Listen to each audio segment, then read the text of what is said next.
for Extra Time. I'm Mike Graham, and I'm delighted to say that I'm in the position of being able to welcome the Porkmeister, Mr. Mike Parry, from the parish of, what should we call it, Stockbroker Belt, Surrey. Yes. I'm also delighted to announce that you're going to be joining me twice a week from this moment on. We'll have you Monday nights and Thursday nights. I'm looking forward to it, Mike. It'll be great, because I've been listening to the twaddle you've been talking so far in your show tonight, and I need to get in here and straighten you out on a few things, particularly when you start to corrupt my mission to serve my country, which is what I believe I was doing when I worked for the Football Association. I served my country. You served your country? No, I haven't served my country. I haven't been asked, in fact. But they must have been in some desperate straits. I volunteered to serve my country. They must have been in some desperate straits to hire you. What exactly did they have you doing? I came out of a very high executive job in Fleet Street. Well, you got fired again, you mean? I don't think so. We all know how that works. Excuse me, when I was asked by David Davis if I would come to the FA and help in a crisis situation in which English football and the administration of it behind the scenes needed turning round. And why was it in a crisis at that point, then, that particular time? It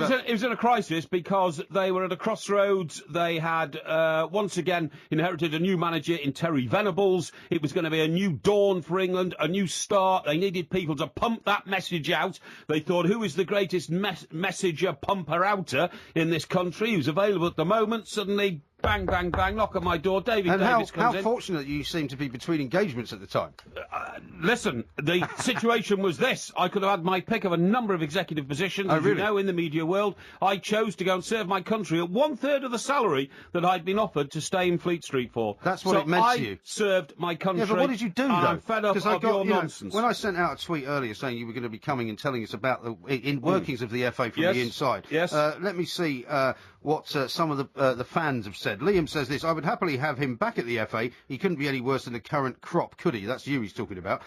Neil Davidson says this: it's a lack of money, massive debts ran up by Porky eating thousands of pies and guzzling the vino while he was there, putting them in a terrible place. Trifle. And lots of people have suggested that they understand from Mr. Brazil that you basically used to open the door for a lot of very important people. Well, Mr. Brazil has no social graces. If I happen to be at a hearing involving George Graham and Eric Cantona, two separate hearings, by the way, both at a hotel up near Watford, and they happen to pass me and I'm on the door, I'm near the door. You're on the door? I open the door. On the door, you just said that. Not on the door. I had to be at the door, and I'd say, here we are, Eric, you open the door. Of course you do. Did you have to wear a uniform? Of course I didn't wear a uniform, you fool. What sort of a uniform would you wear? Well, a doorman's uniform. Don't be ridiculous.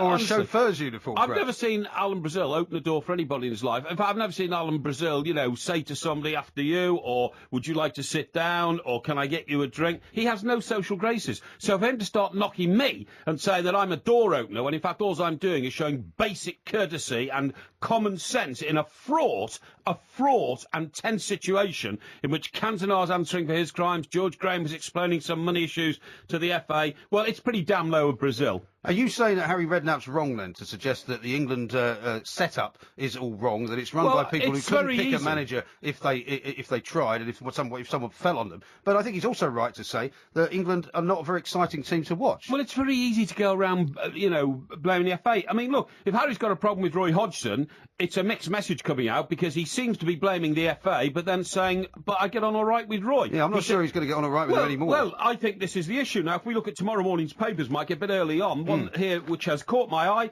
is young Ian Herbert in The Independent, and the headline on his full-page feature, bitter attack shows why Redknapp was the wrong man for England. Now, I've read all that, and basically what it comes down to is that, Harry's full of bitterness and not getting the job. Reading the first instalment, astonishingly, he called Brendan Rodgers into his office at White Hart Lane when Brendan was managing Swansea, said, I want you to be man number 2. He was very confident he'd got it, and that was really a media fest, wasn't it? And a bit of inside information. But my point is this: Harry will almost certainly be a Premier League manager again next season. Now, if that's the case, he's going to have to deal with the England manager. Yeah. Even if it's not Roy Hodgson, even if Roy Hodgson by then has moved on, whether we've had a successful... You can't imagine it still being Roy Hodgson, can you? Not really, because whether we have a successful summer or not, you kind of get the feeling that we are in a watershed situation at the national manager level, you know what I mean? And that could definitely change. But what I'm saying is, he's going to have to get on with the England manager, and he's absolutely, slated the organisation that appoints the England manager. I do think it's really, really unfair. I mean, I like Harry a lot, by the way. Please don't get me wrong. I've always got on well with him. I do occasionally see him walking his dog down on the south coast, when I'm there, and say hello and that kind of stuff. But is that the dog that's got the bank account? Rosie, I think it was, I think it is. But anyway, look... It's great, that, isn't it? A dog with a bank account. Absolutely. These are the quotes. He said, what would the FA know? What clubs have they ever run? Who do they speak to who really knows the game? And goes on to say, wouldn't trust them to appoint a manager if their lives depended on it. Well... Well, he would say that, wouldn't he, I suppose? Well, hang on. Who is the most powerful football official in Europe? Michel Platini, yes? And he was an outstanding player. He was one of the world's greatest ever players. Yeah. Now, he's demonstrated that he's a player, got into football management. Well, he's making a bit of a mess of things, isn't he? Well, he is. But that's because he's riddled with sort of very petty problems with different countries, unlike England very much for a start, He's backed Qatar to the hilt in their World Cup bid. He's now going to try and destroy the European Championships by taking it to 12 different nations, like opposite the Champions League. I mean, so what I'm saying is, a great player doesn't necessarily make a great administrator. No. I think it's a very unfair attack on the FA. Adrian Bevington is the sort of main day-to-day man, in my view, at the FA. He's an outstanding administrator, Adrian. He was the guy that was there when you were there, and he's still there, right? No, he wasn't. He came just after me. Oh, did he? As I left, he sort of moved in. But he started at a very low level as a sort of, junior press officer. He came in to do your job. No. That was the job you just left, wasn't it? No, I was Director of Communications. Director of Communications? Yeah, that's slightly... what are you laughing at? How many people did you have working for you? I had a department. Did you? And a lot of those people today have high-flying careers at the FA as a result of working under me. Did you have a secretary? I did have a secretary, yeah. Did you ask her out? No. What that's what you normally did with secretaries. No, what are you on about? That's what you always did. It was the only way to get a girlfriend. No, that's very nice. To employ one of them. That's very nice indeed. Compromising my working relationship in the office by trying to seduce my secretary is not my idea of good office practice. Doesn't sound so outlandish now that you think about it, does it? I think I've rendered him speechless, finally. I am almost gobstruck here. What's the word? Gobsmacked. Gobsmacked. Now listen, why did you leave? Since this was your dream job. Get gobstruck, yeah. Since this was your dream job, and you were such an important cog in the wheel of this massive organisation, why did you leave? Because I put everything right. What are you laughing at? I put everything right. Terry Venables was the manager in charge, got us through to the 96 finals. That was the last time England were any good, actually, by the way. I mean, actually, we were the hosts, so we were going to get through to the finals anyway. And I felt my mission was over, got a fantastic offer to go back to Fleet Street, so I couldn't turn that down. Because basically, Mike, as a communicator, which I regard myself as, I don't regard myself as a radio jock or anything else, or a newspaper hack. I'm a communicator. Is that right? I just tend to communicate in different forms. I can communicate in print. Sometimes unintelligibly. I can communicate verbally, and when it comes to communicating and putting you in your place... And you can talk out of all sorts of different parts of your body as well. Well, I'm not even going to... That's a very crude reference, and I'm not going to respond to that. But the point of the story is, job was done at the FA, moved back into media world, but now, I think... Harry has saddled himself with the problem of having to cope with the FA and a relationship with, because every manager in the Premiership is going to have international players needed for international duty, not necessarily English, but at some stage they're going to have to be talking to the FA. But what about his assertion? Players? What about his assertion where he says that when he was at Tottenham as well, that a lot of the players didn't actually want to play for England. They literally didn't want to be signed up. I mean, did you find out when you were there? Seriously? Never. I mean, to say that young players would go to their manager and say, "Boss, ring the FA and tell them I've got an injury, I don't want to play." I find that an astonishing allegation. And, I think somebody's going to, at some stage, now, I know Harry's coming into these studios. I think it's on Wednesdays. That's right, yeah. I think you're seeing Colin Murray. Colin Murray, the mid-morning show. Colin will give him the once-over. But, the questions he'll be asking him will be about those sort of things. Like, can you name these young players? And... how is he going to put his relationship back together again with the FA? Because a lot of the FA people there, like Adrian Bevington, for instance, they're not going anywhere over the next few years. They were put in there in a new management structure to actually build the FA. And it's so unfair, the criticism they get. Because remember, the FA don't just have to look after an organisation which employs multi-millionaires on an annual basis. They have to make sure the running of football in this country happens every day of the week in places like the West Riding of Yorkshire, in places like Cornwall, the only county that doesn't have a league club, right? You didn't know that, did you? I probably would have thought of that if I'd thought about it. No, you didn't, see, you don't know about have they ever had a league club? Of course they haven't. Why not?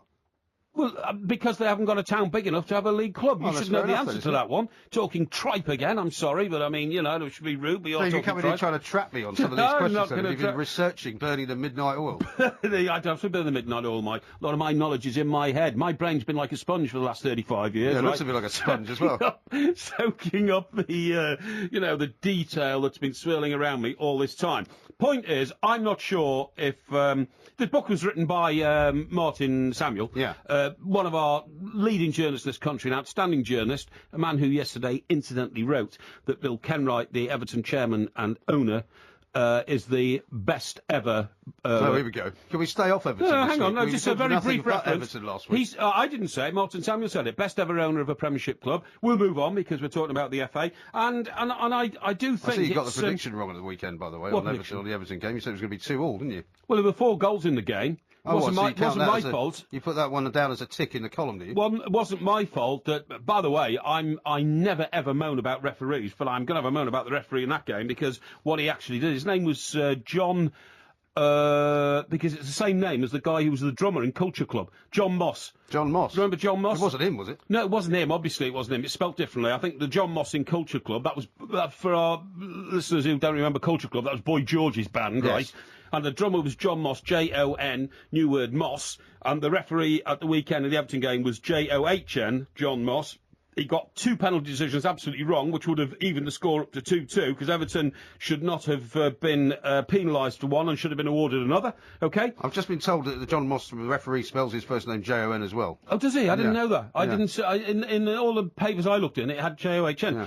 But by the way, I did Culture Club's first ever overseas tour. Did you? Yeah, it was in Canada. Right. And when we were based in New York, right, I had to shoot off up to Canada to do the and just to follow them around. Yeah, follow them around. And honestly, Canada had never seen anything like this Boy George guy. And everywhere he went, he was like people wouldn't touch him in case he had some sort of disease. Guy. Yeah, big guy in flowing white robes and powder all over his face, a huge sort of pointy witch's hat, if you know what I mean, long hair like locks. You know. Anyway, I don't know what I'm talking about Boy George. I don't know why you're talking about it's because the referee's name is the same as Boy George's drummer. So, anyway, so that was that issue. Now, talking about referees... Well, hang on. Before we want to talk about referees, we're going to just stop there because we've got to do something before we talk about the referees. Good idea. It's that sort of time, because I know you've got no concept of time at all. I've got every concept of time, mate. I've been counting the minutes till getting in here and putting you straight on all the issues you've got wrong. Time to stop talking for a moment. Mike Parry is here. He's going to tell us something about referees coming up next, and I'm going to ask him about his smoking habits.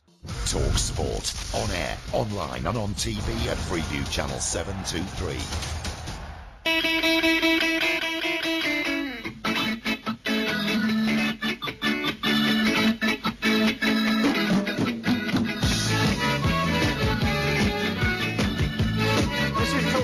Extra Time. I'm Mike Graham, and he is Mike Parry, the one that will tend to tell you that he's making all the sense this morning, but I'm not entirely sure that you are. Now, what are you going to tell me about referees that don't have the name John, spelled Jon? Never mind sense. Just please remember my sacrifice for my country. Okay? I gave a year of my life to my country to help put the FA on the right and proper road, which they're on today. Let's move on. I do hate people who come out of a profession and turn around and start hitting that profession, and referees are the same. This Mark Halsey guy, right? He's got a book out as well, hasn't he? He's got a book out, and, one or two of the papers now have picked up on him and thought, well, he's got a mouth bigger than the Mersey Tunnel at the moment because he's trying to publicise his book, so why don't we get him in and talk to him? So he's hitting out at other referees. Another Premier League weekend, another cocktail of controversies caused by the good, the bad and the plain ugly when it comes to referees. This is Mark Halsey, OK? He goes on to say, I reckon currently there's a great 8 in no particular order of referees, but then he says the other 10 are hopeless. I mean, he was amongst them up until a few months ago, right? And I think this is an absolute disgrace. He then hits out at the PGMOL, Professional Game Match Officials Limited, body that runs the referees, not helping enough and in many cases hindering it. One of the big mistakes is not picking the right referees for the right games often enough. Well, Mr. Halsey, very brave of you to say all this now. What about saying this when you were amongst the ranks of referees that, that you spent a good part of your career, 10 years as a top referee in the Premier League? Why didn't you speak out then when it would have been much more powerful? Now you just look like a bitter ex-referee. So I hate these people who are always going on against officialdom in football. Yeah. Well, I think you can't get it right, Mike. I'm sorry to interrupt you there, but I feel it necessary to do so. You can't get I didn't even get a chance to get the sentence out before you interrupted me. Yeah, well, just shut up for a minute and I won't be interrupting you, will I? That's good logic, isn't it? The point is, when you're dealing with a profession where almost every individual on a field of 22 men is a multi-millionaire, rules are changing massively, and authority and authoritarianism has to change with it. Well, the point is that referees have got a very hard job, as we know. They're not helped by the fact that sometimes they do make mistakes. Mark Halsey is among them. But I think you're right. I think it's always very, very much in poor taste to have a go, not just at the other people that you would be working with, but to have a go at the organisation that basically employed you and gave you a pretty good living for the best part of the last 15, 20 years. I totally agree. Mark Halsey, along with other referees, was the first sort of full-time professional referees. These guys are getting about 80 or 100 grand a year for driving around the country refereeing football matches. It doesn't sound like a hard job to me. It doesn't. I mean, almost as funny as some of these people who were bringing my show earlier on the Jack Wilshere situation, saying that, well, you know, these poor footballers have got to kind of somehow de-stress themselves by having a cigarette. I mean, it's absolutely extraordinary. I can't believe that footballers are allowed to go to nightclubs, that they're allowed to drink, and they're allowed to smoke. I mean, you know, there's some kind of life that you used to live.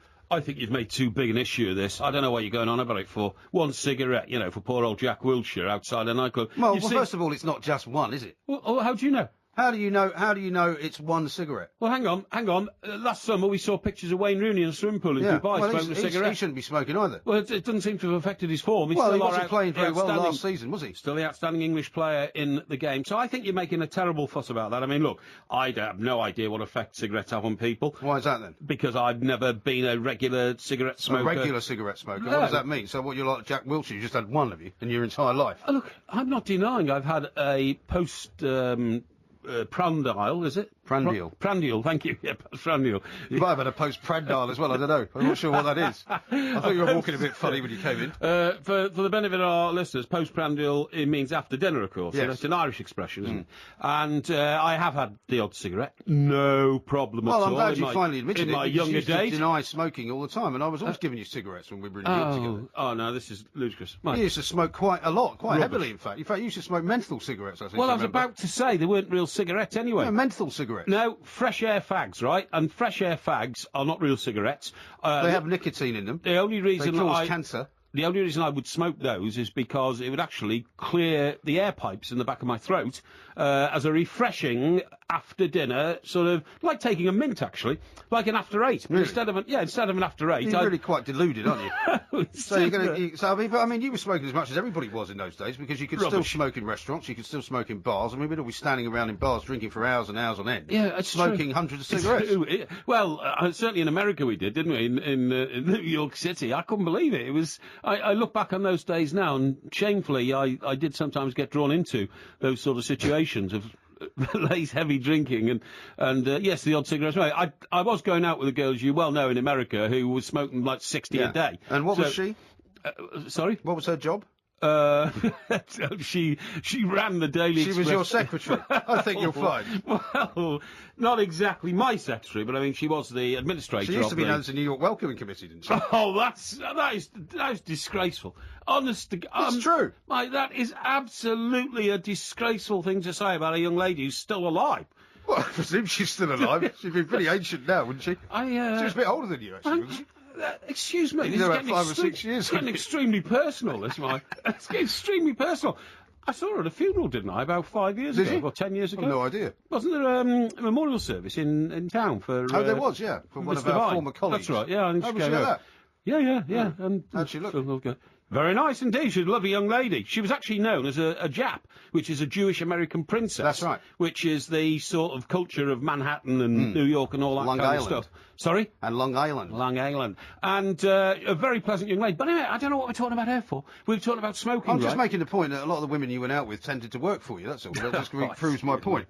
I don't know. Honestly, these allegations, these slurs on my private life. Do I ever attack your private life? Yeah, all the time. Oh, yeah. Well, that's because you go around the world procreating families, abandoning them, and then moving on. So I think I've got a right to criticise your private life, but you've got no right to criticise mine. I've never done anything wrong morally.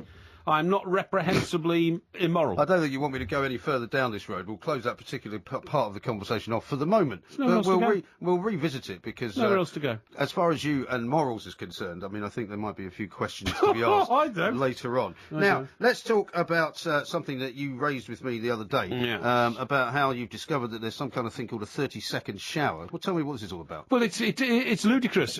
Remember when we lived in New York, very few people had baths, right? You had showers, and I remember one guy saying he hadn't had a bath for 10 years because of a shower every day. Because Manhattan apartments... There wasn't enough room. Small space, absolutely, and all that. That's come to Britain now. And I read this report the other day, and it said that young people in particular go months without actually jumping into a bath because in and out the shower. But the thing that hit me Have you still got that shower at home, the walk-through shower that you said you had? Yeah, I've got a... I would have seen it when I went down to stay with you that time, had you actually allowed me to stay, instead of booking me into a hotel that was about a 15-quid cab ride away. Yeah, but mate, honestly, having a heffalump like you around the place, even for 24 hours, could have severely damaged the But the shower you've got, you walk in one side of it. I've no idea, I'm not really listening. Okay, you walk in one side of it and out the other, is that right? That's right, it's that sort of thing, yeah. It's just a sort of... So it's like one of those football showers, then, like you would have... Yeah, a bit like that, and the floor is beveled down to the middle, so all the water just runs away. Do you see what I mean? Well, that's what normally happens, in fact. Yeah, I know, but this is like... I mean, the whole bath, it's a wet bathroom, they call that. Yeah, that's right, that sort of thing. That is exactly what we're talking about, yeah.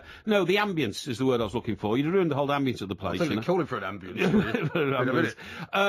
And anyway, so this report says that kids just shower and all that kind of stuff. It actually said that some guy has been employed to stand around with a stopwatch and time how long the water's used, because it's all about water use and that kind of stuff, and some showers last as little as 30 seconds. Utterly ridiculous. What, you mean you can have a shower in 30 seconds? Yeah, you can't have a shower in 30 seconds. No, you can't. Yeah, it's absolutely impossible. Well, you can't even get wet in 30 seconds, can you? Well, what's the point of it, I suppose? Size of to save water. Size of your body, which is like a planet, you wouldn't even cover all the flesh on your immense frame in 30 seconds. But is that the point of it? They're supposed to save water for these green developments. Yeah, it's one of these daft things. I've never believed that having a shower is less water than a bath, because some people stand in there for 20 minutes and the water's pouring down and pouring out and all that kind of stuff. It actually does use a lot less water to have a shower, because by the time you've filled up your triangular-shaped bath and wheeled the trolley with the TV in next to it, then that's a lot of water. No. That's a very old joke about the telly on the trolley. I have an extending hydraulic arm in the bathroom with the television on it now. And have you? How big is that TV then? Probably about 22 inches, I would imagine, something like that.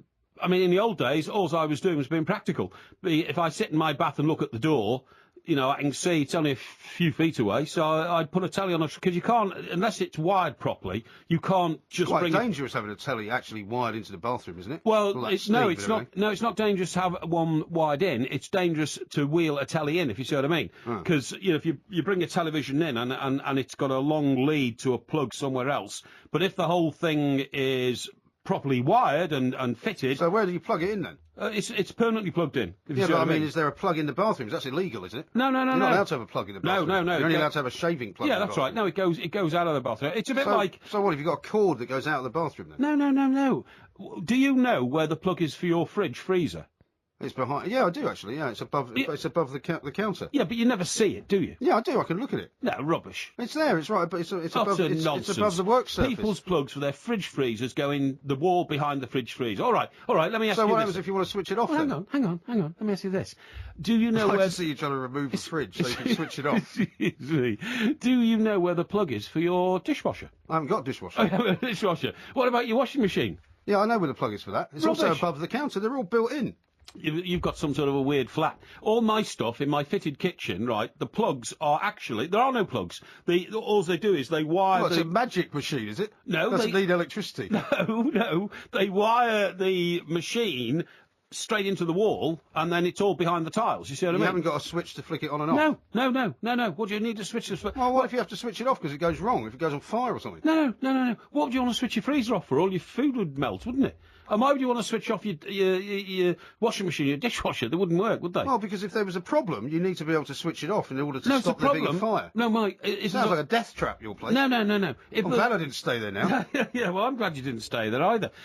If there's a problem, Mike, you pick up a phone and you ring a guy who fixes washing machines and he comes round, okay? It's as simple as that. Well, that's great for you, isn't it? Does he live downstairs? No, Mrs. Mop. No, of course he doesn't live downstairs, but he lives somewhere local. I mean, your idea of do-it-yourself maintenance to a flat is one reason why it took you 10 days, I believe, between hauling a television into the back of a taxi somewhere in South London and getting it back to your flat, and then trying to work out how to wire it up. Yeah, it was because the signal wasn't strong enough, and once I learned all I had to do was to buy a Freeview box to make the signal work better, then that was fine. But the thing was supposed to come with Freeview installed. You're a complete idiot if you thought you could take a television home in this day and age, plug it in like 30 years ago and just get channels 1, 2 and 3, ITV and BBC.